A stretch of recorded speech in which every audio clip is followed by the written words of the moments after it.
tekanan pada kali ini ialah langkah-langkah yang agak lebih bermakna dari segi penstrukturan semula ekonomi dan naratif ekonomi madani.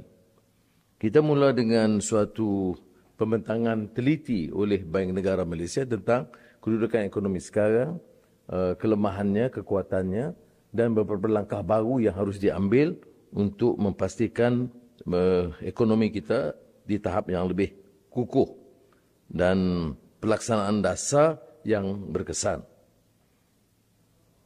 Tentunya dalam pembentangan itu juga turut disertai dengan perbincangan lain menekankan tentang keadaan ekonomi semasa dunia yang tidak begitu memberangsangkan. Maknanya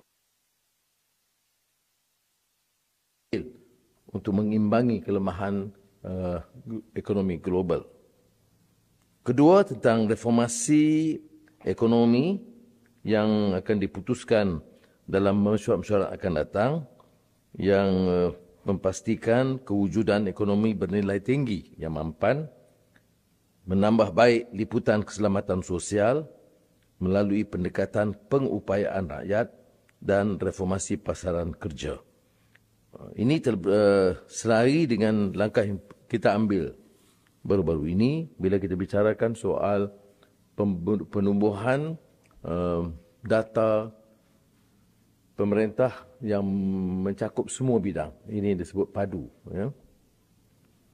Pengkalan data padu yang akan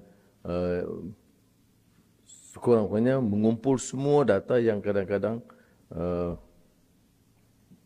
bukan saja berbeza, tapi di bawah penguasaan masing-masing jabatan dan kementerian yang begitu banyak.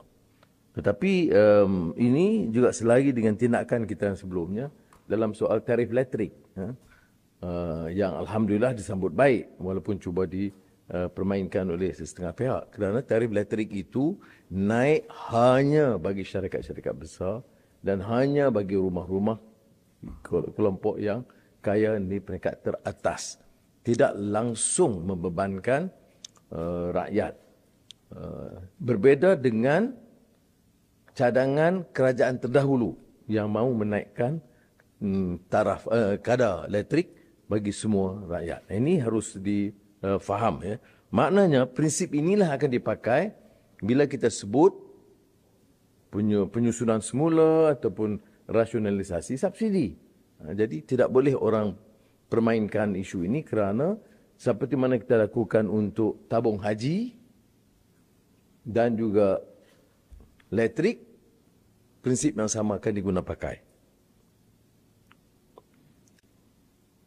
Jadi,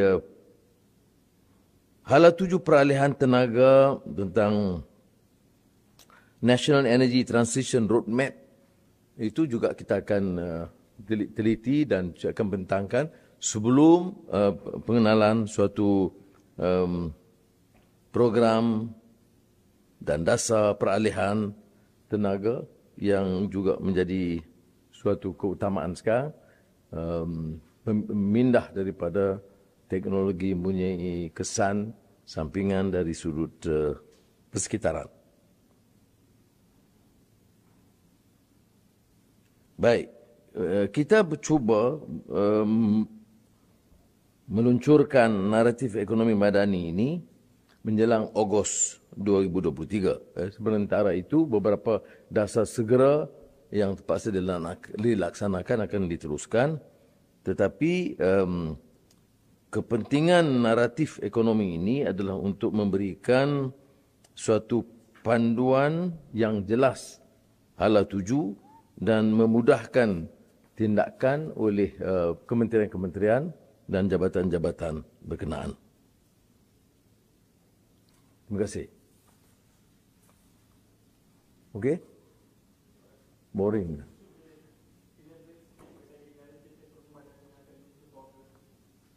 Ya, kita ada prinsip ekonomi yang kita carakin cara ringkas dalam buku Madani.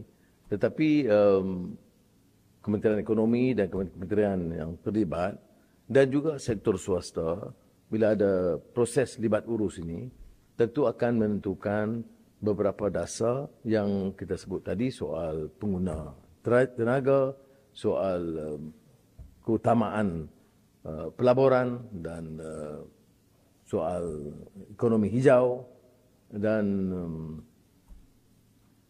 yang lain-lain lah. Jadi kita akan tumpukan bidang-bidang yang dirasakan perlu difaham.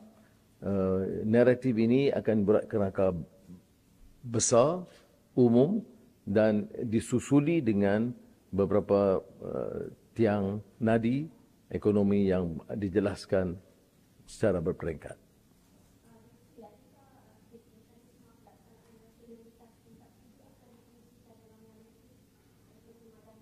Nah, itu sebahagiannya mungkin kita mengikut keadaan seperti elektrik kita dah buat, tabung haji kita dah lakukan. Kerana penjimatan itu perlu. Maknanya sekarang ini dalam kajian yang dibentangkan oleh Jawatankuasa Nasihat Kewangan tadi, sekurang-kurangnya 40% disubsidi ini sampai kepada golongan kaya. Jadi saya tidak faham mengapa setengah orang masih nak pertahankan. Kita tidak berganjak dari pendirian, tidak mengurangkan subsidi bagi rakyat. Tetapi subsidi tabung haji dan juga subsidi elektrik yang selama ini dimanfaatkan oleh golongan kaya tidak munasabah diteruskan. Jadi ini prinsip ini akan tetap digunakan dalam perbincangan soal subsidi diesel dan lain-lain. Okey?